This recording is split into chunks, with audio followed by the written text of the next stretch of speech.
అమెరికాలో important leaders అందరినీ కలవడం జరిగింది. Republican leaders, Democrat leaders. వారితో ముఖ్యంగా ఇండియా పాకిస్తాన్ టెన్షన్స్ గురించి, అతి త్వరలో టెర్రరిజం పేరుతో యుద్ధం ప్రారంభం అవడం గురించి,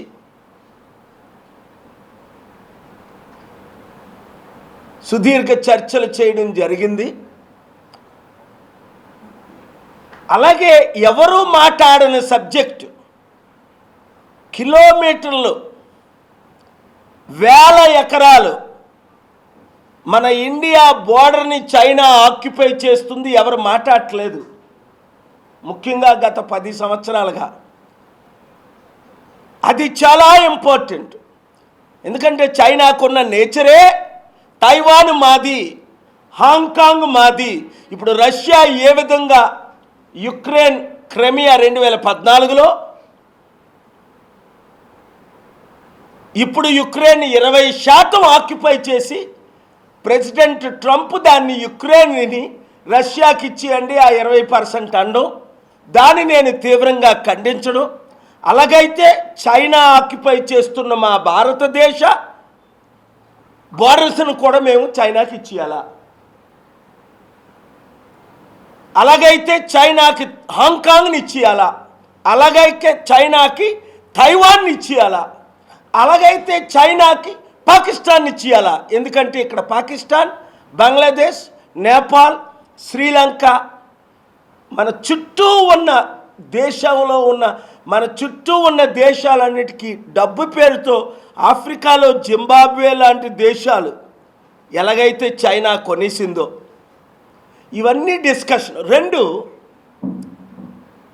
ఈ మధ్య జరిగిన ఘోరమైన హత్య ప్రవీణ్ పగడాల, దాని గురించి అమెరికన్ సెనేటర్సు, కాంగ్రెస్మెన్ చర్చలకే, సెనెట్లోనే కాంగ్రెస్లోనే చర్చలు పెడదాం, మణిపూర్లో జరిగిన ఘటనలకు మీరు త్వరగా రండి అన్నారు. నేను త్వరలో వెళ్తున్నాను. దాడులు ఎక్కువైపోయాయి, ప్రజాస్వామ్యం కూని అయిపోయింది. మళ్ళీ నిన్న కాక మొన్న ఒక వీడియో చూశాను, ఎవరో కరపత్రాలు పంచుతుంటే ఆయన బట్టలు అదే ఘోరంగా ఇబ్బంది పెట్టి క్షమాపణ చెప్పించి జబర్దస్త్గా కన్వర్షను, జై శ్రీరామ్ అంటేనే నిన్ను వదులుతామని ఓ 10 మంది దుండగులు. అంటే ఇప్పుడు ఏంటి, మన దేశ పరిస్థితి ఇంత దారుణంగా అయిపోయింది కనబడుతుందా మీడియా మిత్రులారా? వారందరూ కోరుకుంటుంది ఏంటంటే డాక్టర్ కేఏ పాల్ ఒక ప్రపంచ శాంతి దూతగా ఈ దేశాన్ని కాపాడాలంటే మార్పు రావాలి, కేఏ పాల్ లీడర్షిప్ రావాలి అన్నది ప్రపంచ నాయకులు, దేశ నాయకులు ఎక్కువ మందిగా కోరుకుంటుంది. అంటే ముందు మన తెలుగు రాష్ట్రాలు మారాలి. ఇప్పుడు మిగిలింది ఒకటే, తెలుగు రాష్ట్రాలు. నిన్న ప్రధానమంత్రి మోదీ గారు వచ్చారు ఆంధ్రప్రదేశ్కి వట్టి చేతులతో. 10 సంవత్సరాల క్రిందట ప్రారంభించిన బిల్డింగ్లని మీరు చూశారు కదా. ఏమైనా ప్రాజెక్టులు ఏమైనా కంప్లీట్ అయ్యాయా? ఇప్పటి వరకు ఎన్ని సంవత్సరాలైంది? పోలవరం స్టార్ట్ చేసి కంప్లీట్ అయిందా? అమరావతి స్టార్ట్ చేసి కంప్లీట్ అయిందా? స్మార్ట్ సిటీలని 100 సిటీల పేరులో 13 సిటీలు మన ఆంధ్రప్రదేశ్కి, 10 సిటీలు తెలంగాణ అన్నారు. ఒక్క సిటీ అయినా కట్టారా? ప్రశ్నించిన వాళ్ళు జైల్లో పెడుతున్నారు, నోరిప్పుడు వాళ్ళు నోరు మూయిస్తున్నారు. మనం ఇస్తున్న 2 తెలుగు రాష్ట్రాలు ఇస్తున్న డబ్బు ట్యాక్స్ రూపంలో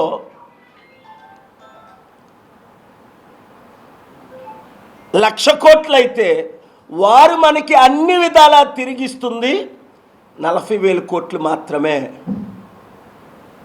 అదే గుజరాత్ 1,00,000 కోట్లు ఇస్తే 7 లక్షల కోట్లు గుజరాత్కి తిరిగిస్తున్నారు. ఈ సంగతి సాధారణ ప్రజలకు అర్థం అవట్లేదు. అందుకే మీడియా మిత్రులు నేను మాట్లాడుతున్నవి మీరు హైలైట్ చేసి చూపిస్తుంటే ప్రజల మనోనేత్రాలు తెరవబడుతున్నాయి. ఇక్కడున్న 2 తెలుగు రాష్ట్రాల్లో ఉన్న అన్ని పార్టీ నాయకులు మోదీకి తొత్తులే, ప్రశ్నించలేరు. లేదు అంటే ప్రశ్నిస్తే ఓటుకు నోటు కేసులో అక్కడ ముఖ్యమంత్రిని, ఇక్కడ ముఖ్యమంత్రిని ఇమీడియట్గా జైల్లో పెడతారు. లాలూ ప్రసాద్ని పెట్టినట్టే, జయలలితను పెట్టినట్టే, కేజ్రీవాల్ని పెట్టినట్టే,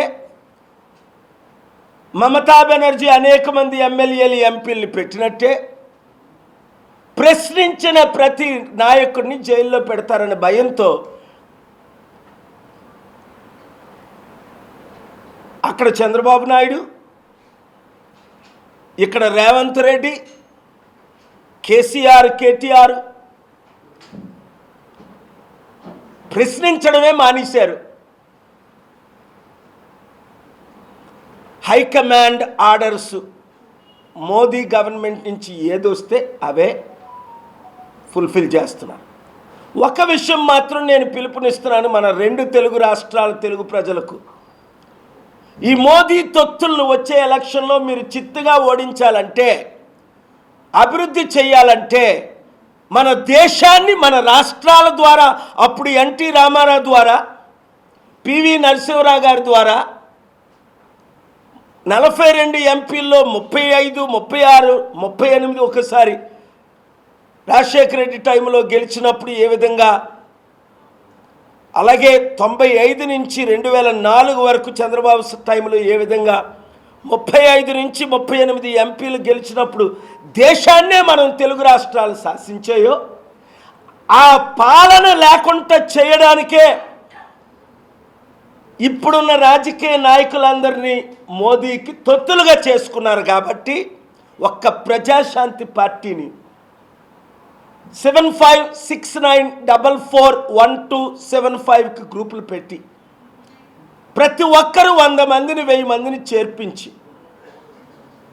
గ్రూపు పేరే మీ నియోజకవర్గం పేరు, నిజామాబాద్, కరీంనగర్, తణుకు, విజయనగరం, పార్వతీపురం, ఎక్కడైతే అక్కడ ఆ గ్రూపుతో స్టార్ట్ చేసి మీరు త్వరలో గ్రూపులు పెడితే రాష్ట్రాలు బాగుపడతాయి, దేశం బాగుపడుతుంది. సమస్యలు, నిరుద్యోగ సమస్య, అప్పులు, మన దేశం అడుక్కుంటుంటే వరల్డ్ బ్యాంక్ అప్పులు ఇవ్వట్లే, మాట్లాడాలి చాలా సబ్జెక్ట్స్ ఉన్నాయి. కానీ మన దేశాన్ని పట్టించుకునే నాదుడే లేడు. అందుకే ఇంత దాడులు జరిగిన, మొన్న కూడా మీరు చూశారు, Vance American vice president, American spokespersons మనకి సపోర్ట్గా మాట్లాడలేదు. ఏదో మన ఇండియాయే పాకిస్తాన్తో యుద్ధంకి వెళ్తున్నట్లు వాళ్ళు మాట్లాడే తీరు, దాన్ని తీవ్రంగా నేను ఖండించాను. మన లీడర్స్ వీక్గా ఉండబట్టే దాడులు, మన లీడర్స్ వీక్గా ఉండబట్టే ప్రపంచంలో మనం వీక్ అయిపోయాం. చైనా ఆక్యుపై చేస్తుంది, మన దేశం సర్వనాశనం అయిపోయింది. ఇప్పుడే నా యువతీ యువకులందరూ, నిరుద్యోగులు, ఉద్యోగులందరూ, కార్మికులు, కర్షకులందరూ కులాలకు మతాలకు అతీతంగా ఈ హిందూ క్రిస్టియన్, హిందూ ముస్లిం పెడుతున్న గొడవలు మానేసి ఇవి రాజకీయ కుట్రని తెలుసుకొని మీరు మార్పు తీసుకురండి, ప్రజాశాంతి పార్టీని గెలిపించండి. ఇప్పుడైనా మనకు సమయం ఉంది ఈ రాష్ట్రాల్ని, దేశాన్ని సేవ్ చేయడానికి. Thank you very much.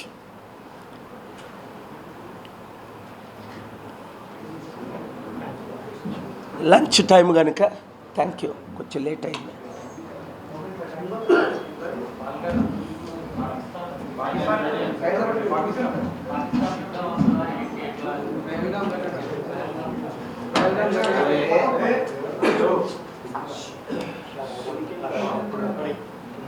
నేను క్లియర్గా చెప్పింది అదే అండి.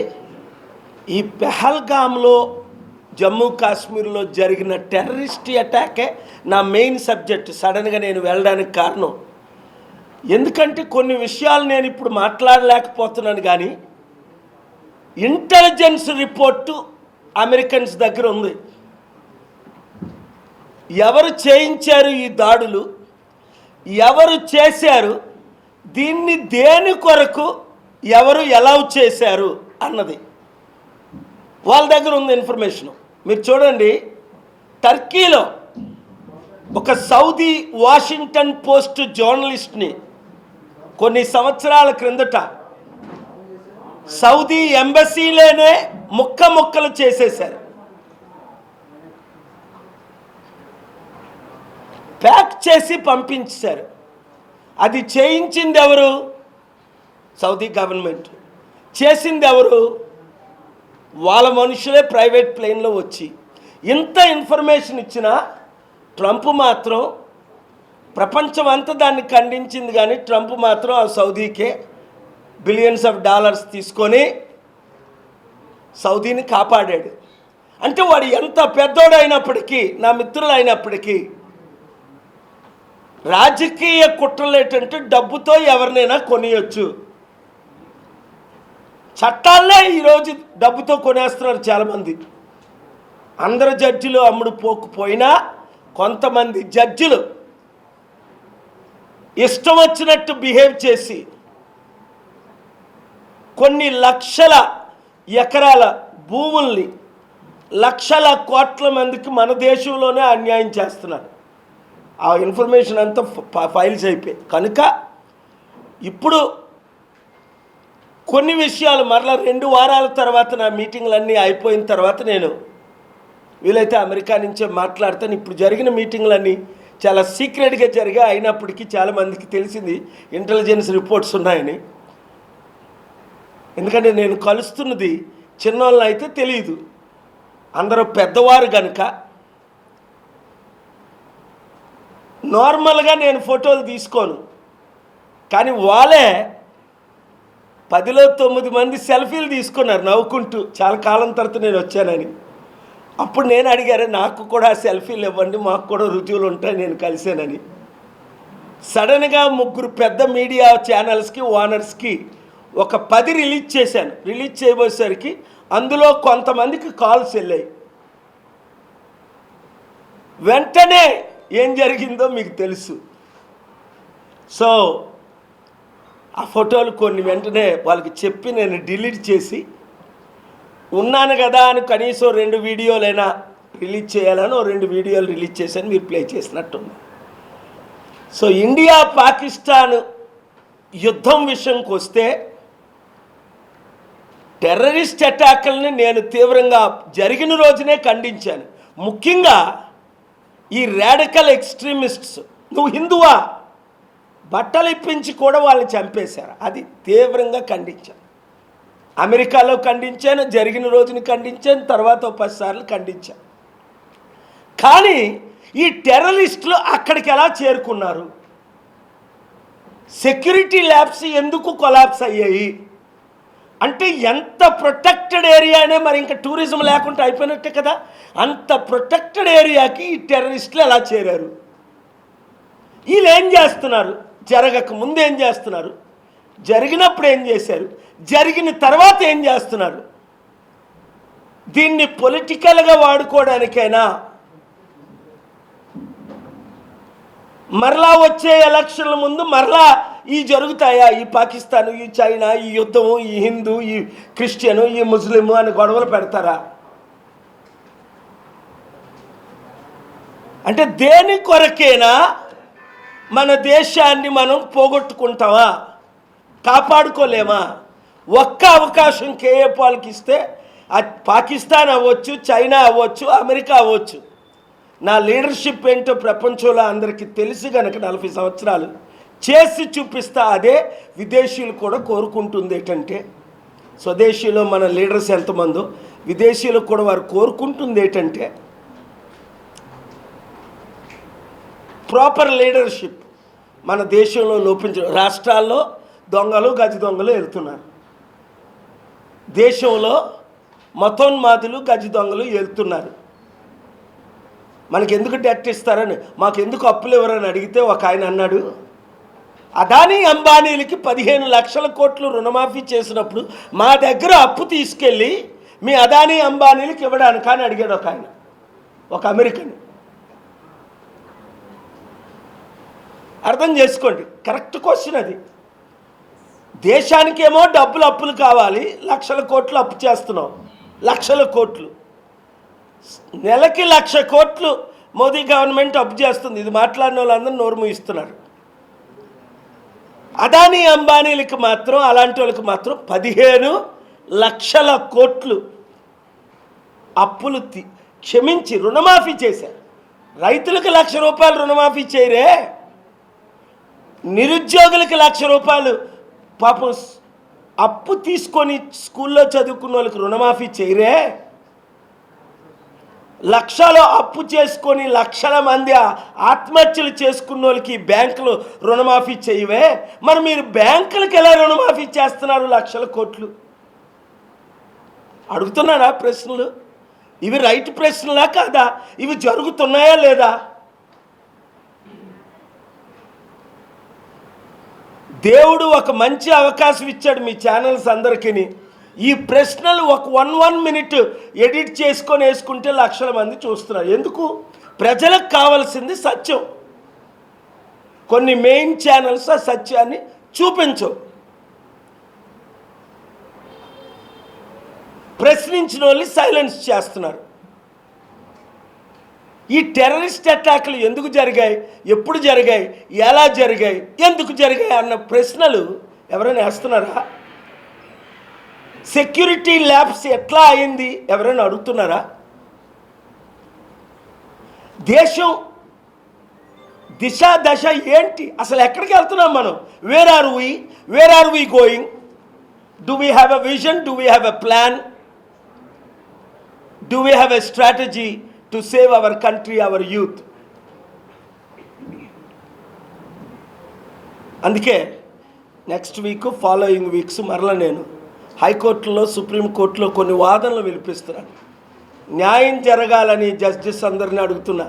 మీరు న్యాయం చేయండి, నేను ఇచ్చిన ఫ్యాక్ట్స్ చూడండి, యూత్కి న్యాయం చేయండి. నిరుద్యోగులారా బయటికి రండి, ఇప్పుడు బయటికి రావాలి మీరు.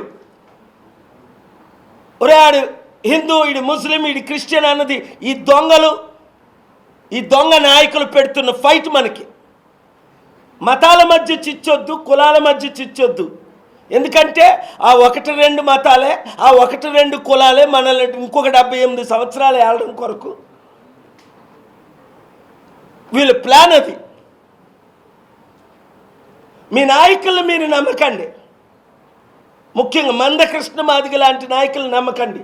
ఎల్లుండి మా అన్న అని మోదీ కాలు పట్టుకున్న వాళ్ళు అసలు నమ్మకండి. పవన్ కళ్యాణ్ లాంటి వాళ్ళు పోస్ట్ ఇస్తారంటే చంద్రబాబు నాయుడిని తిట్టి చంద్రబాబు నాయుడు పవన్ పాదాలు మొక్కాడు, మోదీని తిట్టాడు, మోదీని పాదాలు మొక్కాడు, సెంట్రల్ని తిట్టాడు, వాళ్ళ పాదాలు మొక్కాడు, మాయావతి పాదాలు. వీళ్ళంతా ఈ ప్యాకేజ్ స్టార్లు. మరి మీరు కనీసం పట్టించుకోకండి, టైం వేస్ట్ చేయకండి. బానిసలారా, ఈ పార్టీలో ఉన్న బానిసలారా బయటికి రండి, బయటికి రండి. ఇదే మనకు మంచి అవకాశం, మీరు బయటికి రండి. ఏ పార్టీలో ఉన్నా ఇప్పుడు మీరు బయటికి రండి.